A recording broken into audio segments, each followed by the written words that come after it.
RTV app వార్తల్ని క్షణాల్లో చదివే అవకాశం ఉంటుంది. ఒక న్యూస్ పేపర్, ఒక టెలివిజన్ ఛానల్ మీ చేతుల్లో ఎప్పుడూ ఉంటాయి. అంటే ఈ ఎన్నికలు మీరు ఎందుకు జరిపినట్టు? మీరు నేరుగా నామినేట్ చేసుకుని ఉంటే పోయిండేది. మేము ప్రజాస్వామ్యబద్ధంగా ఎన్నికలు జరుపుతున్నామని చెప్పి ఇంత నియంత్రణత్వంగా ఇంత బెదిరింపు ధోరణిలో ఎన్నికలు జరిపితే దీనిని ఏమనుకుంటారు అనేటువంటిది ఒకసారి ఆలోచన చేయాల్సినటువంటి పరిస్థితి. అదేవిధంగా సర్వేపల్లి నియోజకవర్గానికి సంబంధించి వెంకటాచలం మండలంలో కస్మూర్ గ్రామంలో నామినేషన్ వేయడానికి అక్కడికి వస్తే సిఐ వెళ్ళి ఆ పేరుతో సహా ఈ పేరున్నటువంటి వ్యక్తి ఎవరో అని అడిగి, నేను సార్ అంటే జీబెక్ ఏమి అంటే నీ మీద కేసులు ఉన్నాయి, నీ మీద ఫిర్యాదులు ఉన్నాయని చెప్పి ఎవడైతే నామినేషన్ వేయడానికి సిద్ధపడి అక్కడికి వస్తాడో, మేము పార్టీకి సంబంధించినటువంటి బహిష్కరించాం కాబట్టి మేము ఎక్కడ జోక్యం చేసుకోలేదు. ఏ అధికారి కూడా ఫోన్ చేసి ఏమయ్యా మీరు ఎందుకు చేశారని అడగలేదు. కానీ ఎవడన్నా ఒక రైతు అనేటువంటి వాడు అక్కడికి వెళ్ళి నేను పోటీ చేస్తానంటే పార్టీలకు అతీతంగా, ఇది పార్టీలకు అతీతంగా జరిగేటువంటి ఎన్నికలు. అందుకని వైఎస్ఆర్ కాంగ్రెస్ పార్టీ బహిష్కరించిన తర్వాత ఇటు అధికారులతో మాట్లాడలేదు, ఇటు పోలీసులతో మాట్లాడలేదు. కానీ ఎవరన్నా రైతు అనేటువంటి వాడు వెళ్ళి మేము పోటీ చేస్తాను అని అంటే వాడిని జీబెక్కిచ్చి బలవంతంగా తీసుకెళ్ళి కొన్ని దగ్గరలో అయితే కందలపాడు గ్రామంలో నవ్వు వచ్చింది నాకు. కూర్చోబెట్టారంట, నామినేషన్ కోసం వచ్చామంటే కూర్చోమన్నారంట. కూర్చున్నారంట. కూర్చున్న తర్వాత 11 గంటలకు సీఏ వచ్చాయంట. ఏమి ఏడు కూర్చున్నారని నామినేషన్ వేయడానికి వచ్చి ఇంకేమో నామినేషన్ టైం అయిపోయింది పాండి అని చెప్పి వాళ్ళని బయటికి తరిమేశాడు. అంటే ఎంత విడ్డూరమైనటువంటి పనులు. చివరికి సరే ఇవన్నీ జరిగాయి. బోగోలుకు సంబంధించి ఆ మండల కన్వీనర్గా ఉన్నాడు రఘు అని చెప్పి అతను కోర్టుకు వెళ్ళాడు. ఎన్నికలు మనం బహిష్కరించక ముందే ఎన్నికలకు సంబంధించినటువంటివి ఇవి సరిగ్గా జరగలేదు, సీక్రెట్ బ్యాలెట్ ప్రకారం ఓట్లు జరగాల, కాబట్టి పద్ధతిగా ఓట్లు జరిపించండి అంటే కోర్టు ఇచ్చినటువంటి డైరెక్షన్ ప్రకారం మీరు ఒకవేళ వాళ్ళు చేతులు ఎత్తడానికి ఒప్పుకుంటే చేతులు ఎత్తండి, లేదంటే సీక్రెట్ బ్యాలెట్ ఉంటే సీక్రెట్ బ్యాలెట్ ప్రకారం ఓటు నిర్వహించండి అని డైరెక్షన్ ఇచ్చింది కోర్టు. ఇది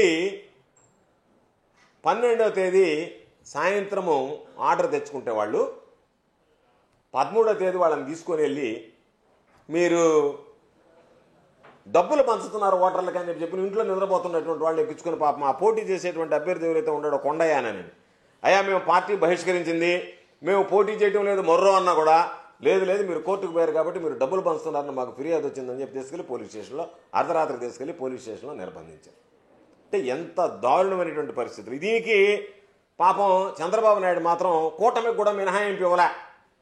బీజేపీ కానీ దానికి సంబంధించినటువంటి దాంట్లో ఈరోజు పేపర్లో కూడా చూసాం. బీజేపీకి సంబంధించి విజయనగరం జిల్లాలో మోహన్ రావు అనేటువంటి వ్యక్తి ఎల్కోట మండలంలో ఆ అధికారి డిఈ కాళ్ళు పట్టుకున్నా సరే ఇరిగేషన్ అధికారిని లేదు కుదిరేది లేదు నీకు ఇచ్చేది లేదని చెప్పి తెలుగుదేశం పార్టీకి సంబంధించినటువంటి వ్యక్తులు కుర్చీలతో దాడి చేసి అతని మీద ఈరోజు ఆ ఒక్కటి ఇచ్చినటువంటిది లాక్కున్నారు. నెల్లూరుకి సంబంధించి ఏఎస్పేట మండలానికి సంబంధించి ఆత్మకూరు నియోజకవర్గంలో పెదాభిపురంలో అదేవిధంగా జనసేన వాళ్ళు నామినేషన్ వేయడానికి వెళితే వాళ్ళని నెట్టేసి వాళ్ళని కూడా నామినేషన్ వేయించలేదు. ఎందుకంటే తెలుగుదేశం పార్టీ వాళ్ళు ఏమనుకుంటున్నారంటే గతంలో అధికారంలో ఉన్నప్పుడు నీరు చెట్టు కింద ఏ విధంగా అయితే దోచుకున్నారో మరలా మనమే కనుకుంటే మనమే దోచుకోవచ్చు అని చెప్పి స్థానికంగా ఉండేటువంటి శాసనసభ్యులు ఇతర పార్టీలకు కూడా అవకాశం ఇవ్వకుండా ఈరోజు తెలుగుదేశం పార్టీకి సంబంధించినటువంటి వ్యక్తులకి అవకాశం ఇచ్చి వాళ్ళ ద్వారానే ఈ తతంగం అంతా నడిపించాలనేటువంటి ఆలోచన చేశారు. ఎన్ని దారుణాలు ఉన్నాయంటే సాధారణంగా అధికారులు తెలియజేశారా ఈ నాయకులకు అవగాహన లేక చేశారో కూడా తెలియదు. నవ్వు వచ్చింది కొన్ని దగ్గరలో. 1 నుంచి 12 టీసీలు ఉంటాయి. ఎప్పుడైనా 1 నుంచి 6 ఒక సెగ్మెంట్, 7 నుంచి 12 ఒక సెగ్మెంట్. దీనిలో చైర్మన్ ఇస్తే దాంట్లో వైస్ చైర్మన్ ఇవ్వాలి, దాంట్లో చైర్మన్ ఇస్తే దీంట్లో వైస్ చైర్మన్ ఇవ్వాలి. అది కూడా పాటించకుండా ఆ 12లో ఎక్కడ పడితే అక్కడ నువ్వు చైర్మన్, నువ్వు వైస్ చైర్మన్ అంతే. విధి విధానాలు లేవు, నియమ నిబంధనలు లేవు, ఏమీ లేవు, ఒక పద్ధతి లేదు, పాడు లేదు. మీ ఇష్ట ప్రకారం పోలీసులు ఉపయోగించి ఈరోజు దారుణంగా ఒక పక్క ఎవరన్నా మీడియా వచ్చి దాన్ని వీడియో దిగిపోతే ఆ మీడియా మీద దాడి చేయడం. తెలుగుదేశంకి సంబంధించినటువంటి వాళ్ళు నామినేషన్ పేపర్లు ఎత్తుకెళ్తే ఆ నామినేషన్ పేపర్లు చించేయడం. తీరా వీఆర్ఓలు అక్కడికి వచ్చి వీఆర్ఓ దగ్గర సంతకం పెట్టించుకుంటే ఎంఆర్ఓ కౌంటర్ సైన్ కావాలని, ఎంఆర్ఓ కౌంటర్ సైన్ కావాలనేది ఎక్కడా లేదు సాగునీటి సంఘాలకు సంబంధించి. కేవలం అది వైఎస్ఆర్ కాంగ్రెస్ పార్టీ సానుభూతి పరులో లేదా తెలుగుదేశం పార్టీకి వ్యతిరేకంగా ఉన్నటువంటి రైతులో, తెలుగుదేశం పార్టీ మాట విననటువంటి రైతులు పోతే మాత్రం రకరకాలైనటువంటి నియమ నిబంధనలు పెట్టి వాళ్ళని రానికుండా చేశారు. ఎంత దారుణం. 4 సార్లు ఎమ్మెల్యేగా పనిచేసినటువంటి చెన్నకేశవరెడ్డి గారు తండ్రితో సమానమైనటువంటి వ్యక్తి.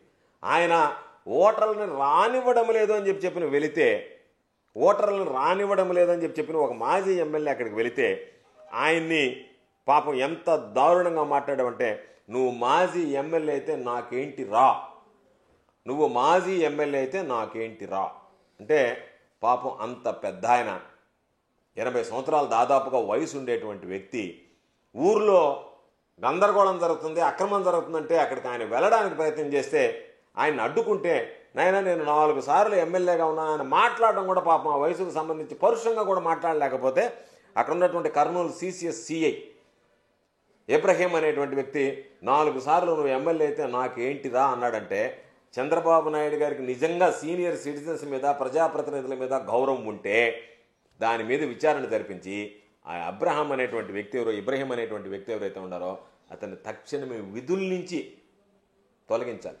Removed from service. ఎందుకంటే ఇది ఈరోజు జరిగింది ఇంతటితో పోదు. రేపు అన్ని పార్టీలకు ఇదే విధంగా చేసిన తర్వాత కూడా గతంలో నువ్వు చేయలేదా, నువ్వు అప్పుడు ఏం చేసావని చంద్రబాబును ప్రశ్నించేటువంటి పరిస్థితి వస్తుంది.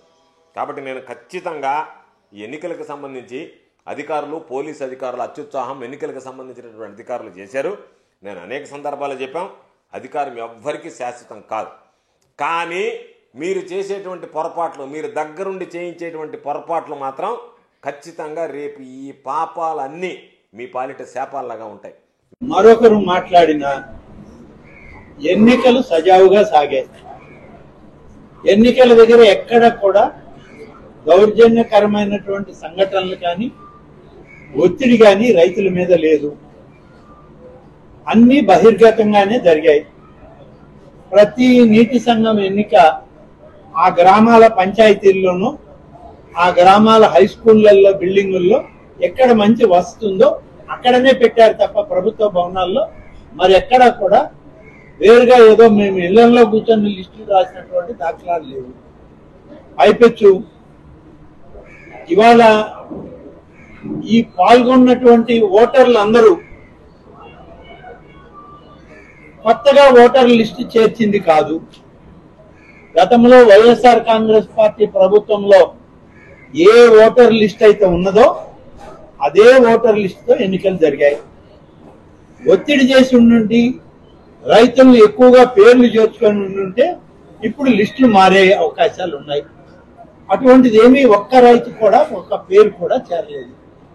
ఒక దగ్గర చిన్న తేడా వచ్చి అందుకనే అక్కడక్కడ ఒక్కొక్క టెరిటోరియల్ కాన్సెంట్ TC సభ్యుడు ఎంపిక కాకపోవడానికి రైతులందరూ కూర్చొని ఈ 6 మంది ఉంటారని అనుకున్నారు. తీరా అక్కడికి వెళ్ళాక ఓటర్ లిస్ట్ లో అనుకున్నటువంటి వ్యక్తి పేరు లేదు. రాయాలంటే మేము రాసుకోవచ్చు కదా. ఆడ ఎవరు మమ్మల్ని అడ్డగించిన వాళ్ళు లేరు, వద్దని చెప్పిన వాళ్ళు లేరు. అవే ఇవాళ ఖాళీ ఉంది. నా నియోజకవర్గంలో ఆత్మకూరు నియోజకవర్గంలో మంత్రిగా నేనుంటే మంత్రిగా ఉన్నటువంటి నా నియోజకవర్గంలోనే 19 TCలు ఖాళీ ఉంది. ఎందుకన్నా నేను పేర్లు రాసి మా ఇంజనీర్లను మా అధికారులను రాసి ఇచ్చేయమంటే ఇస్తారు కదా, అని ఆ పని చేయలేదు. ఒరిజినల్ ఓటర్ లిస్టు కలెక్టర్ గారి నిర్ధారణతో కలెక్టర్ గారి స్టాంప్ మీద ఏ ఓటర్ లిస్ట్ అయితే వచ్చిందో ఆ ఓటర్ లిస్టు ప్రకారమే ఎన్నిక జరిగింది. ఈ ఓటర్ లిస్ట్ ఇవాళ వచ్చింది కాదు, రైతులది. అనాదిగా గ్రామాల్లో రైతులు వాడు. నేను అధికారంలో ఉన్నా, గోవర్ధన్ రెడ్డి అధికారంలో ఉన్నా, ఇంకొక ఆయన అధికారంలో ఉన్నా రైతులు ఎక్కడ మారలేదు. ఊర్లలో గ్రామాల్లో రైతులు వాళ్లే, వాళ్ళ సంఘాల్లో వాళ్లే సభ్యులుగా ఉన్నారు. ఇవాళ వాళ్ళ సంఘాల్లో ఏదైనా మార్పులు చేర్పులు చేసి రైతుల మీద మేము ఒత్తిడి చేసి దౌర్జన్యం చేసి మా అధికారుల్ని ఎన్నిక జరపనీయకుండా చేస్తే మమ్మల్ని తప్పుపట్టాలి. మరి ఆ పరిస్థితి లేదు. మరి ఇదే మాట నేను అడిగితే గోవర్ధన్ రెడ్డిని 2019 తర్వాత నువ్వు అసలు ఎన్నికలే పెట్టలేదు, సాగునీటి సంఘాలు ఎన్నికలే జరపలా, నువ్వు ఏమి భయపడ్డావా? ఆ రోజు ఆ సంఘాల్లో ఉన్న రైతులందరూ తెలుగుదేశం వాళ్ళు ఎన్నికలు పెడితే ఈ సంఘాలు ఒక్కటి కూడా మాకు రావు, కాబట్టి నేను ఎన్నికే పెట్టనని చెప్పి నిర్ణయం తీసుకున్నారా మీరు? ఆనాడు మీ ముఖ్యమంత్రి మీరు చేసిన కార్యక్రమం అదేనా? రైతులు ఒక సంఘంగా ఏర్పడి సాగునీటి వ్యవస్థని ప్రక్షాళన చేసుకుని సక్రమంగా నీటిపారుదల వ్యవస్థని వాళ్ళు చేసుకోవడానికి ముందుకొస్తే ఆ ఎన్నికలు మీరు పెట్టలా. రైతులతో కలిసి ప్రయాణం చేసే ధైర్యం మీకు లేదు, మీ పార్టీకి లేదు. కాబట్టే మీరు 5 సంవత్సరాలు సాగునీటి ఎన్నికలకి తిలోదకాలు ఇచ్చారు. ఆనాడు ఉన్నటువంటి రైతులే ఈనాడు కూడా. ఒక్క రైతు పేరు ఎక్కడా మార్చలేదు, పెంచలేదు. మరి మీకు ఎందుకు భయం? ఆనాడు మీరు అన్నారు కదా 151 సీట్లు వచ్చాయని, ఒక్క పార్టీకే వచ్చాయని. మరి మీరు ఎందుకు ఎన్నికలు పెట్టుకోలేకపోయారు రైతులతో? రైతుల పట్ల మీకు చిత్తశుద్ధి లేదు, మీకు ప్రాజెక్టులు చేయాలని కోరిక లేదు. పోలవరం ప్రాజెక్టు బాగా జరుగుతున్న దాన్ని నిర్వీర్యం చేశారు. మేము కట్టినటువంటి ప్రాజెక్టులు, బ్యారేజీలు 10% ఉంటే 5% ప్రారంభించి పేర్లు వేసుకొని దాన్ని ప్రారంభించేసిపోయారు నెల్లూరులోనే. కనీసం మీకు విజ్ఞత ఉండాలి మాట్లాడడానికి. నెల్లూరు బ్యారేజ్ ఎవరు తెచ్చారు ఆనాడు ఎమ్మెల్యేగా ఉన్నటువంటి వివేకానంద రెడ్డి శ్రమపడి ఆనాడు ఉన్నటువంటి ప్రభుత్వం మీద ఒత్తిడి తెచ్చి 120 సంవత్సరాలు అయిపోయిన బ్యారేజ్ ఏ రోజైనా ప్రమాదం జరగద్ది, నెల్లూరు డెల్టా నష్టపోద్ది అని చెప్పి నాడున్నటువంటి కాంగ్రెస్ ప్రభుత్వాన్ని ఒప్పించి బ్యారేజ్ మంజూరు చేయించారు. అలాగే సంగం బ్యారేజ్, అది కూడా అలాగే జరిగింది. ఆ బ్యారేజీలు 70-80% అటు కాంగ్రెస్ ప్రభుత్వం, ఇటు తెలుగుదేశం ప్రభుత్వం చంద్రబాబు నాయుడు నాయకత్వంలో 90% మేము పూర్తి చేసి అక్కడ పెడితే మీరు 5 ఏళ్ళు 5% పూర్తి చేయలేక పేర్లు రాసుకోవడానికి టెంకాయలు కొట్టిపోయారు. ఇది మీ వ్యవహారం. పోలవరం సర్వనాశనం చేశారు. సోమశిల ప్రాజెక్టు మీ పాపమే కదా ఇవాళ మేము మోస్తున్నాం. సోమశిల ప్రాజెక్టు ఎవరి పాపం? మీ వైసీపీ పాపమే, మీ జగన్మోహన్ రెడ్డి పాపమే మేము మోస్తున్నాం. ఈ గోవర్ధన్ రెడ్డి పాపమే నేను మోస్తున్నా ఇవాళ. కాదా చెప్పండి? సోమశిల ప్రాజెక్టు ఎందుకు దెబ్బతిన్నది? గేట్లు ఎందుకు కొట్టుకుపోయాయి? అక్కడ ఉన్న సోమేశ్వర ఆలయం ఎందుకు కొట్టుకుపోయింది? మీరేం చేశారు? పైనున్న అన్నమయ్య ప్రాజెక్టుకి 7 కోట్ల రూపాయలు ఇచ్చి గేట్లు ఓపెన్ చేయడానికి గ్రీసుకు కావాలని అడిగితే మీరు 7 రూపాయలు ఇవ్వాల. కడప జిల్లా, ఆనాడు ఉన్నటువంటి ముఖ్యమంత్రిది కడప జిల్లా. అన్నమయ్య ప్రాజెక్టు తీరా కొట్టుకుపోయిన తర్వాత కనీసం చూడని పోలా మీరు. మీకు ఇంకా విజ్ఞత ఎక్కడుంది రైతుల గురించి, ఇరిగేషన్ ప్రాజెక్టుల గురించి మాట్లాడటానికి? మేము వచ్చాము అధికారంలోకి. అధికారంలోకి వచ్చిన వెంటనే ముఖ్యమంత్రి గారిని కోరితే 3 మాసాల్లోనే ప్రత్యేక పరిశీలన కింద అక్కడికి వచ్చాడు, చూశాడు, పనులు చేయమని ఆదేశించాడు అధికారులకు, పనులు ప్రారంభించాడు. అదే పనులు కాదు, 10 సంవత్సరాల క్రితం మీరు నిలిపేసినటువంటి సోమశిల హై లెవెల్ కెనాల్ మా నియోజకవర్గంలో ఒక మండలానికి రైతుల భవిష్యత్తుకి త్రాగునీటి వ్యవస్థకి ఇచ్చేటువంటి హై లెవెల్ కెనాల్, దాన్ని మీరు నిలిపేశాడు. 1 రూపాయి ఇవ్వాలా మీరు? ఇవాళ మేము ముఖ్యమంత్రి గారితో సోమశిలకు వచ్చినప్పుడు చెప్తే స్వయంగా కాలువ పరిశీలన చేసి ఫస్ట్ ఫేజ్ లో ఉన్నటువంటి 2 రిజర్వాయర్లు పనులు మొదలు పెట్టండి ఈ సీజన్ తర్వాత. పిఎన్ పల్లి అంటే పడమటి నాయుడుపల్లి రిజర్వాయర్, పొంగూరు రిజర్వాయర్ మొన్న రెవెన్యూ సదస్సు జరిపాను. పొంగూరు రిజర్వాయర్ ని పూర్తి చేయండి, అక్కడికే మీకు 2 టీఎంసీల నీళ్లు సప్లై వస్తుంది. మిగిలిన ఒక్కొక్క చెరువు పూర్తి చేసి రాబోయేటువంటి 1 సంవత్సరంన్నర లోపల హై లెవెల్ కెనాల్ కింద మరిపాడు మండలాన్ని నీళ్లు ఇవ్వండి అని చెప్పారు. పనులు మొదలయ్యాయి. ఇవాళ నిన్న వెళ్ళి చూసి వచ్చాం మేము. కనీసం మీరు ఏ రోజైనా పిఎన్ పల్లికి వెళ్ళారా? పొంగూరుకి వెళ్ళారా? మీరు వెళ్ళరా? వెళ్లకుండా ఆ రైతాంగాన్ని మోసం చేయడానికి మీరు చేసిన కార్యక్రమం ఏంటి? అప్పుడున్నటువంటి కలెక్టర్ని తీసుకుపోయి 6 లక్షల ఎకరాకి ఇచ్చేది మేము 10 లక్షలు ఇస్తామని తప్పుడు మాట చెప్పించారు. కేవలం ఓట్లు దండుకోవడానికి. మీ మాట నమ్మలే అప్పటికి ఆ ప్రాంత ప్రజలు. నమ్మలేదు కాబట్టి మమ్మల్ని కావాలనుకుంటున్నాను. 10 సంవత్సరాల క్రితం నేను ఆ నియోజకవర్గంలో పని మొదలుపెట్టి వెళ్తే ఇవాళకి ఆ పని అట్లాగే ఉంది. ఇవాళ మళ్ళీ చేస్తున్నాం. హై లెవెల్ కెనాల్ పనులు మొదలుపెట్టాం. సోమశిల ప్రాజెక్టు దెబ్బతింటే దానికి నిధులిచ్చి ఇవాళ గేట్లు సరిచేస్తున్నాం. 8.5 కోట్ల 9 కోట్ల రూపాయలు పెట్టి ఆ నీటి ప్రవాహంలో కొట్టుకుపోయిన సోమేశ్వర స్వామి ఆలయాన్ని మళ్ళీ తిరిగి పునర్నిర్మాణం చేయడానికి శృంగేరి పీఠాధిపతిని తీసుకొచ్చి శంకుస్థాపన చేశాం.